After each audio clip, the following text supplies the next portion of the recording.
Hey hustlers, welcome back to my channel. If you are new here, my name is Jasmine, aka Jazz Hustles, and I am a 21-year-old Amazon seller, and I started selling in the beginning of last year, and I'm still going at it. As you guys can tell by the title, today I decided to make a Q4 update for all of the new beginner sellers out there. If you have never experienced the Q4 rush, you're definitely gonna be in for a ride this year. Without further ado, let's get straight into this video. If you haven't already, make sure to like it up, subscribe for more, and push that little bell so then you're notified whenever I post.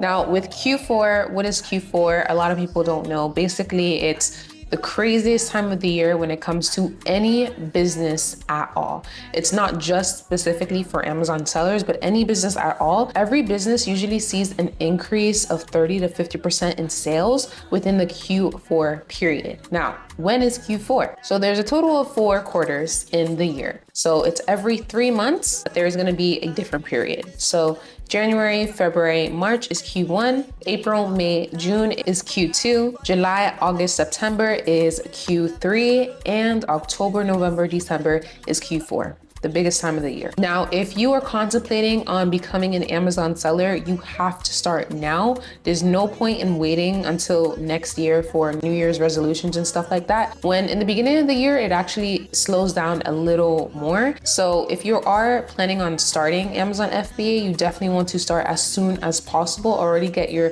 knowledge in, start buying your materials, look at all of my YouTube videos. I think the best video for most beginners is my 2024 Beginner's Guide, which I will link right here.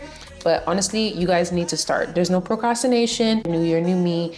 Honestly, if you really cared about investing and changing your life, you would do it automatically. So I decided to write some notes. This is actually going to be my second Q4. I started last year, so I have experienced the Q4 rush. So entirely, I made around 60,000 in sales from just those 3 months of selling on Amazon with Q4. So October, November, and December. So this year, I do plan on hitting at least 6 figures just by those 3 months, just because I am going to start doing some wholesale for Q4 and also RA as well. Now, last year I was doing mainly RA. I did a little bit of OA around that time, but before I got into Q4, I stopped doing OA and started focusing more on RA because I was seeing crazy deals. Okay, so first thing I have on here is to plan ahead. Of course, that's the first and the main thing. You wanna take into consideration all of the long lead times. Now, usually like it takes around, I would say a few days to a week and a half for Amazon to receive your units. But last year in Q4, they took forever. And my beginner self, I was still sending out things for Christmas early and mid-December.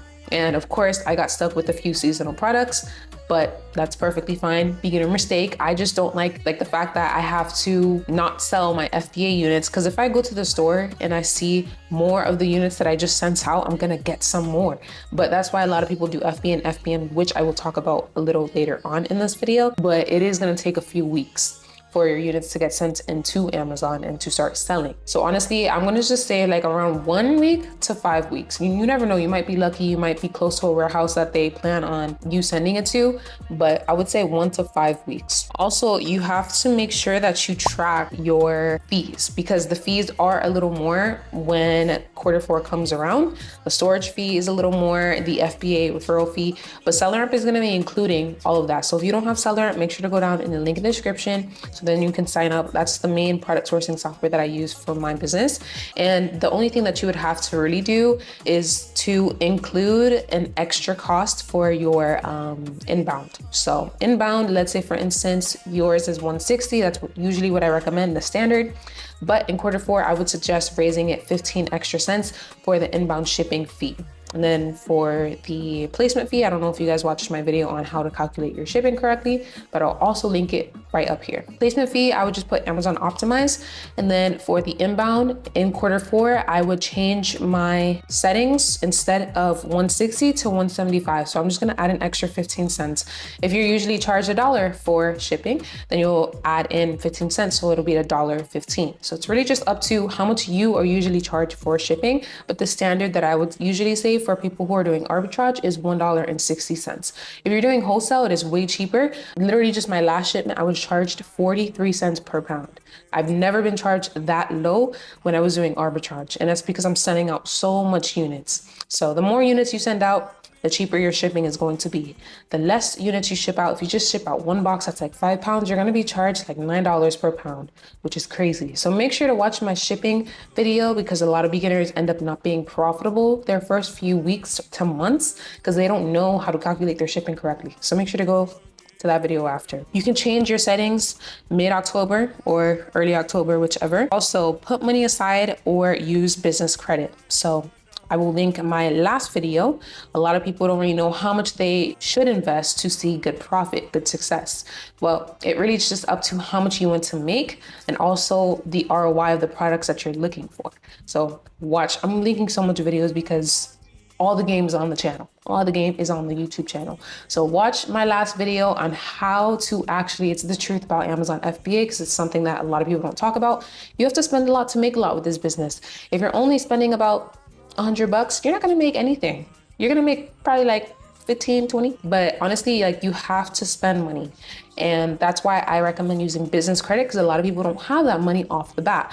But when you are using someone else's money, you have to make sure you know what you're doing because the worst thing would be that you invest your money into something that you think you're gonna make money out of. Well, investing someone else's money that you think you're gonna make money out of so then you can pay back the bank or whoever you are borrowing money from, and then also keeping the profit for yourself. But if you end up making beginner mistakes and you don't know how to source and you actually find products that are horrible and you never make money from it, now you're in debt. Now you're basically going bankrupt in the beginning of the whole business. So watch my video. I go real in depth when it comes to how much you should spend to actually make good money. So I wanted to let you guys know of the last day that you should send your products out to Amazon when it comes to the actual holidays. So we're gonna start off with the Fall Prime Big Deals Day. Now, Amazon hasn't announced the exact dates for this Prime Big Deals Day. It's kind of like Prime Day, similar to that, but it's called Prime Big Deals Day. You can look at it on the website. But basically, they're going to be coming out with something similar to the Prime deals that they had back in July. And you want to make sure to send out your products to Amazon before early September. So basically right now, if you want to take advantage of the Fall Prime Big Deals Day, it sounds weird. That's going to be around mid-October. That's a speculation, but it's most likely going to be mid-October compared to all the years before. I was doing my research, guys, So so Amazon hasn't announced the dates, but if you want to take advantage of that day, then you are going to want to send out before early September. So basically now. So just, if you plan on doing a little test orders with certain products, maybe go a little more up on the units. If you see that the product is pretty good, just go a little more up on the units. If you don't risk, you don't really get much rewards. That's how they say it, right? No risk, no reward. Yeah. So honestly, like if you see that a product is good and you know it's good for sure, and you're not just saying just because you think it looks good, you actually looked at the data and everything, send out a few more units. Now for Halloween, you want to send out your products before September 12th. So if you are trying to sell any bundles, you're trying to sell any candy, you are going to want to send it out before September 12th. So then your units can sell within the Halloween week, I guess you would say. Now for Black Friday and Cyber Monday. Now this is where people see the most sales in this year because of the crazy deals that goes on in Black Friday and Cyber Monday. So you want to make sure that you're sending your products out before October 19th. Now I was looking at multiple articles, multiple resources. Some are saying October 19th and some say November 1st. So it's really just up to you. I guess earlier the better, of course. So you are going to want to send out a lot of different units.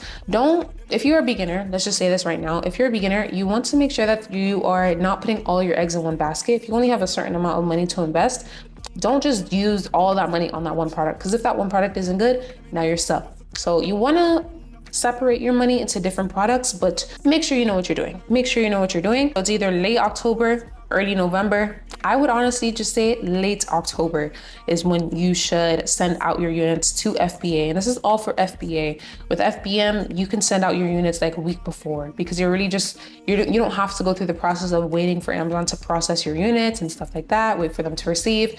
FBM, you can take advantage because you're sending it directly to the customer. So yeah. Okay, now for Christmas and New Year's, the last date to send out your FBA inventory, which I was told all the time, is November 15th. So mid-November, November 15th for New Year's and Christmas. So if you have any dolls, if you have any seasonal candies, stuff like that for Christmas, or any decor for New Year's, you're gonna wanna send it out before that date. And yeah, okay, so now with the dates that we are done with, I wanna talk a little bit more about sourcing when it comes to Q4 products.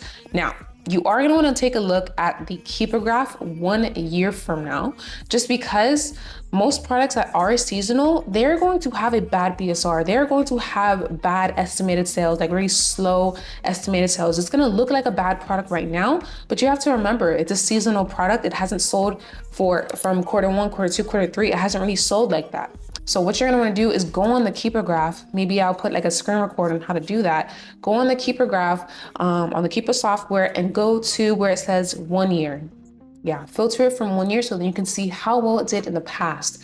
And if the BSR was low, as well as looking at the offer count graph, because there are a lot of competition at the time, was there low competition and so forth like that. So you are gonna wanna make sure to do that. A lot of people will disregard products because they see it's bad, but you have to remember it's a seasonal product. You have to go back. History repeats itself. If it did well last year, it's most likely going to do well this year. Game right there. So next, you're going to want to storefront stock sellers that are on seasonal listings. So let's say you're on a seasonal listing. It's not doing so well because it is seasonal. You are going to want to start storefront stocking the sellers that's on there, because those sellers probably have been on there or trying to get rid of their inventory from when it was, you know, that seasonal time. So they probably have an advantage because they have been through the process of selling in quarter 4. You can look at the products that they have and see what they have been selling or what they've been trying to get rid of from quarter 1 to quarter 3. And then see how well, like before, see how well that exact product did in the past. If you don't know how to storefront stock, I'll also link my video on how to source very quickly and very efficiently for Amazon FBA. And also you're gonna wanna take note of all of the early deals that retail stores and online stores have. So it really just depends up to you. Do you do RA? Do you do OA more? I feel like RA, you can tell when there's going to be new deals. Like Ross, they're already coming out with all the Christmas stuff and Halloween stuff. They are like, how you wanna go based off of it, if you see the stores around you already getting ready for quarter 4, you better get ready for quarter 4. You own a business, you own a store, basically. So you wanna make sure to take advantage of all of that, all of the deals, look online, see what deals are coming out and so forth. Next thing is to review your inventory limits. Now, Amazon is usually going to send you an email that is going to be titled capacity limits for the upcoming months. I'm gonna also screenshot. I actually just got an email a few weeks ago or a week ago for the capacity limits for September for me. So I'm just gonna link it up on here so then you can just kind of see what it looks like. But basically, Amazon usually is going to send that email to you the month before, and it's really just up to your actual store. It's different for everyone. So my limits are a little smaller rather than a big wholesaler that is sending out hundreds and thousands of units a month. Rather than me, I'm not at that point yet. So if you are a smaller beginner seller, your limits might be a little shorter, like might be a little smaller than mine, or they might be a little bigger if you sell more units than me, or if you make more sales than me, and so forth. So you want to make sure to look into that before you are getting ready to, start sending out your products to Amazon and so forth. I believe you can also log into your Amazon account and go to inventory planning, restock inventory to check your warehouse limits.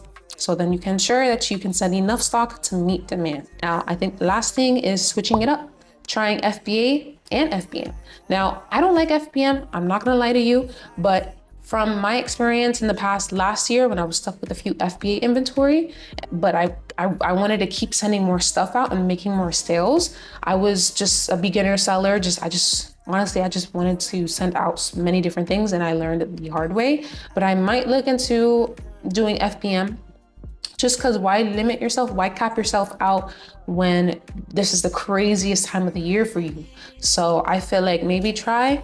If you are just like me and you don't like FBM, maybe we should try it. Maybe we should try it. Now, hopefully you guys loved this video. If you got to the end of this video, comment the word or comment Q4 down below. So I know you're serious about this business. I'm super excited for this Q4 season and I hope you guys are as well. Like I said, if you're a beginner, you better take advantage of this moment because it only comes once a year, basically. So you wanna make sure to take advantage of Q4. It's probably gonna be the best. Honestly, if you haven't started, you better start now, like literally now. Create your Amazon selling account today after this video on sellercentral.com. Start off with an individual or professional account, whichever you want to do.